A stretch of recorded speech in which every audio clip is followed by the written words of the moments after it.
दोस्तों, एक सुहागिन की मौत के 7वें एपिसोड में आपका स्वागत है। अगर आप पहली बार आए हैं तो चैनल को सब्सक्राइब कर लें। आपको कहानी अच्छी लग रही है तो वीडियो को लाइक करें और कमेंट करके जरूर बताएं। चलिए शुरू करते हैं कहानी। गजराज निकलसन से बोलकर कि अब काफी देर हो गई है, अब मुझे यहाँ से चलना चाहिए। वो वहां से निकल गया था और उसने जब आकर देखा तो सड़क पर गिरने की वजह से सीमा के घुटने छिल गए थे। दो जगह से साड़ी के तार भी खिंच गए थे, परंतु दहशत दिलो दिमाग में इस कदर हावी थी कि वह फुर्ती के साथ उठकर दोबारा से भाग गई। गजराज अब तक मोड़ के पार उस गुम हो चुका था। घुटनों में लगी चोट के कारण वो बहुत तेज तो नहीं दौड़ पा रही थी, परंतु लंगड़ाती हुई दौड़ रही थी। उस वक्त वो मोड़ के नजदीक पहुंची थी जब वातावरण में गूंजने वाली मोटरसाइकिल की आवाज दूर होती चली गई। जब वो मोड़ पर घूमी तब सड़क दूर दूर तक सुनसान पड़ी थी। सड़क के कम से कम अगले मोड़ तक उसे कोई भी नजर नहीं आया, गजराज भी नहीं। और गजराज को इस तरह गायब पाकर सीमा चकरा गई।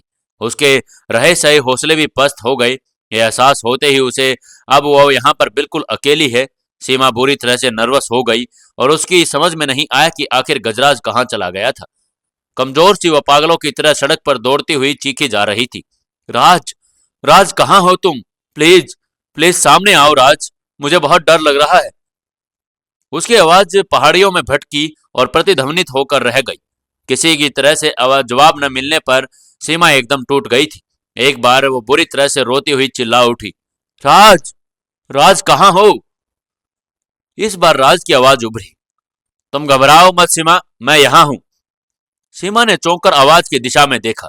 अपना पति उसे दाईं तरफ एक विशाल पत्थर के शीर्ष पर खड़ा नजर आया। राज, राज, वो दीवानों की तरह कह उठी, तुम वहां क्या कर रहे हो? मेरे पास आ जाओ और मुझे बहुत डर लग रहा है। डरो नहीं सीमा, मैं आ ही रहा हूं। कहने के साथ ही गजराज उस पत्थर के नीचे एक अन्य पत्थर पर कूद पड़ा। उसके हाथ में अभी तक रिवॉल्वर था और पत्थरों पर किसी बंदर की तरह उछलता कूदता वह सड़क की तरफ आ रहा था। पत्थरों से नीचे उतरते ही गजराज को देखकर सीमा की आंखों में वैसे ही भाव उभरे थे जैसे अकेली और भयभीत हिरणी की आंखों में अपने सहारे को देखकर उभरते हैं। गजराज सड़क पर पहुंचकर अपनी तरफ बढ़ा ही था और राज राज चिल्लाती हुई सीमा कमान से छूटे तीर की तरह उसकी तरफ लपक गई। आगे बढ़कर गजराज ने पूरे अपंतों के साथ सीमा को बाहों में भर लिया। सीमा की रुलाई का बांध मानो टूट सा गया। फबक फबक कर वो रो पड़ी और दूत गजराज उसे सांत्वना देने लगा। जी भरकर आंसू बहाने के बाद सीमा ने कहा, मुझे तुम अकेला छोड़कर क्यों गए थे राज? तुम इतनी क्यों डर जाती हो सीमा? इधर मैं उन्हीं हरामजादों की तलाश में आया था। गजराज ने कहा, नहीं राज, किसी हालत में तुम मुझे अकेली मत छोड़ो। तुमसे दूर होते ही मुझे डर लगने लगता है कि ना जाने किस तरफ से कोई मुझ पर झपट पड़ेगा और कोई दरिंदा मेरी गर्दन दबा डालेगा राज। फिर मैं उफ, प्लीज तुम मेरे साथ रहो राज। सीमा ने फिर से घबराते हुए बोला, अगर ऐसी बात है तो अब मैं नहीं छोड़ूंगा तुम्हें, और तुम डरो मत। गजराज ने उसे सांत्वना देते हुए कहा। पति के आश्वासन के बाद सीमा कुछ देर तक सिर्फ सिसकती रही। जब कुछ नियंत्रित हुई तो उसने पूछा, तुम वहां उस पत्थर पर क्यों चढ़े थे राज? ऊंचाई से सड़क को दूर से देखने के लिए, गजराज ने कहा। क्यों? सीमा ने पूछा। भागता हुआ जब मैं उस मोड़ पर मुड़ा तो एक मोटरसाइकिल पर सवार मैंने 3 आदमियों को देखा। मोटरसाइकिल विपरीत दिशा में दौड़ती चली जा रही थी। मैं पैदल था, अंततः उसका कारण उसका पीछा नहीं कर पाया, मगर फिर भी मैं उनकी शक्ल देख लेना चाहता था, इसलिए उचित स्थान पर चढ़ गया। गजराज ने फिर से कहा, क्या तुम उनमें से किसी की शक्ल देख सके? सीमा ने एकदम हैरानी के साथ पूछा। हाँ, मैंने उन तीनों की शक्ल बिल्कुल साफ देखी थी। उनमें से एक वही भयानक शक्ल वाला गंजा था, बाकी दो को मैंने पहले कभी नहीं देखा। गंजे वाले आदमी का नाम सुनकर सीमा फिर से सकपका गई।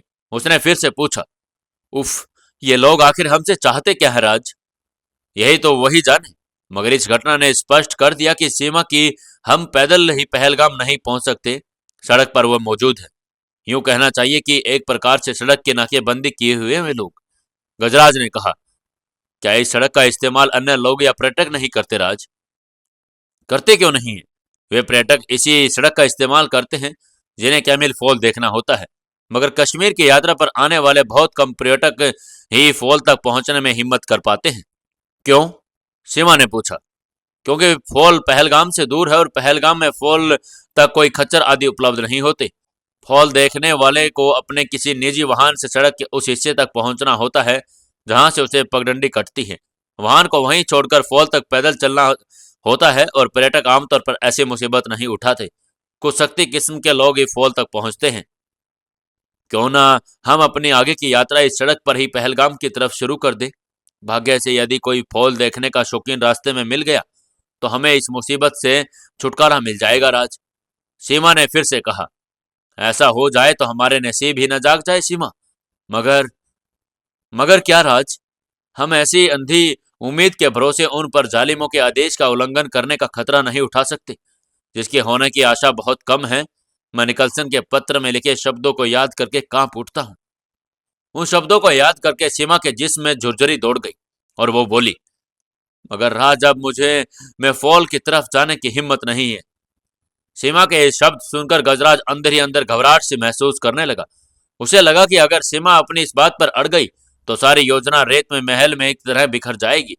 मगर इस परिस्थिति से निकलने के लिए उसने एक ट्रिक संभाल कर लगा ली और बोला, जब मोटरसाइकिल विपरीत दिशा में भाग रही थी तब मैंने एक कागज सड़क पर छोड़कर भागते हुए देखा। सबसे पहले मैंने उस कागज को तलाशना चाहिए, देखें कि तो उसमें लिखा क्या है। सीमा का चेहरा एकदम से सफेद पड़ गया और वो एकदम से बोली, फिर कोई धमकी होगी राज। सड़क पर काफी दूर जाकर वे कागज को तलाशने लगे। थोड़ी देर ड्रामा करने के बाद गजराज ने कहा, तुम जरा उधर बाईं तरफ देखो सीमा, मैं इधर देखता हूँ। अलग होते ही गजराज ने अपनी जेब से एक कागज निकालकर सड़क के किनारे पड़े छोटे पत्थरों के बीच उछाल दिया और इसी हरकत के करीब 5 मिनट बाद वो जोर से चीखा, मिल गया सीमा, मिल गया। बाईं तरफ मौजूद सीमा ने एकदम चौंक कर उसकी तरफ देखा और गजराज झपटने के से अंदाज में पत्थरों के बीचों बीच पड़े कागज को उठा चुका था। जब तक गजराज ने कागज की तह खोली तब तक वो उत्सुक सीमा लपक कर उसके नजदीक आ गई और फिर दोनों ने एक साथ कागज को पढ़ लिया। लिखा था, तुम मेरे आदेश का उल्लंघन कर रहे हो गजराज, बस बहुत हो चुका। अगर यह पत्र मिलते ही तुमने कैमिल फॉल के लिए अपना सफर शुरू नहीं किया तो ये निश्चित समझ लो कि पहले पत्र में लिखे एक एक शब्द पर अमल शुरू हो जाएगा। इस भुलावे में मत रहना कि तुमसे अपना काम निकालने के लिए पहले हम तुम्हारा मर्डर नहीं कर सकते। जहां खड़े हो वहां से अगर पहलगाम की तरफ बढ़ो तो पहलगाम कम से कम जिंदगी में कभी नहीं आएगा। हाँ, 1 किलोमीटर अंदर ही अंदर वो स्थान जरूर आ जाएगा जहां तुम अपनी बीवी की इज्जत लुटती अपनी आंखों से देखने के बाद हमेशा के लिए लाश में बदल जाओगे। इसके ठीक उल्टा यदि तुम कैमिल फॉल पहुंचे तो मैं खुद तुम्हें वहां से मिलकर उस काम के बारे में बताऊंगा। यकीनन वो काम तुम्हारे लिए रसगुल्ला खाने जितना आसान है। उस काम को करने के बाद तुम पहलगाम ही नहीं अपने शहर दिल्ली में भी आराम से पहुंच सकोगे और बाकी जिंदगी के भरपूर मजे लूट सकोगे। याद रहे, पहलगाम की तरफ जाने वाली सड़क पर हमारा कब्जा है और तुमसे सिर्फ 1 किलोमीटर दूर हम तुमसे तुम्हारे बेवकूफ़ी का मजा चखाने के लिए मौजूद है। तुम्हारा निकलसन।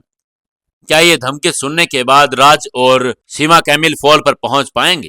क्या राज उसके साथ वही करेगा जो उसने सोचा था? जानने के लिए जुड़े रहिए हमारी इस कहानी के साथ। दोस्तों, अगर आपको कहानी अच्छी लग रही है तो इस वीडियो को ज़्यादा से ज़्यादा शेयर करें। और दोस्तों, आप कमेंट नहीं करते हैं तो एक कमेंट लिखकर ज़रूर बताएं कि आपको ये कहानी कैसी लग रही है और इस वीडियो के हम आपको कितने एपिसोड और दें, ये आपको भी हमें कमेंट में बताना है। तो अभी के अभी कमेंट करके जरूर बताएं कि आपको ये कहानी कैसी लग रही है और ये भी बताना कि आपने अभी तक किस किस ने सीक्रेट अमीरजादा की कहानी को नहीं सुना है।